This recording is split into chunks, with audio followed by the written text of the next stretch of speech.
C'era una volta a Portarmaio, adesso non c'è più. Ciao! Mi sai dire cosa significa Portarmaio? No. Non lo so. Il maio è un qualcosa dell'agricoltura, però non lo so cosa. Potrebbe essere un bastone, non so, una fase di legno. È un vestito e una maglia, sa, così come questa, per esempio. Questa qua. Lavoro, festa del lavoro. Ti fa pensare a una cosa bella o brutta, Portarmaio? Bella, penso. Brutta no, però abbastanza sul pesante. Marzo. O maggio. Portar sfiga, portar sfortuna.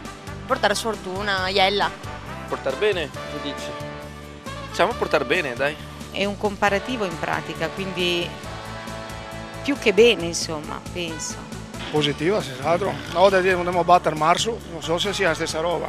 Portare doni, fiori, qualcosa di prosperoso, grano, cose del genere. O sfortuna o fortuna, una delle due. Portarmaio. Sì, fiori di una volta, e donne, dai, Portarmaggio e donne, sì. Dove che c'era i bravi ragazzi portava le rose, dove invece era bravi portava le tame. Quando succedeva esattamente? È prima domenica di maggio, il primo sabato di maggio. A lei è mai capitato? Sì, Mi racconta? sì, mi sono venuti a portare dei fiori, dei vasi dei gerani. Quindi è andata bene per lei. Bene.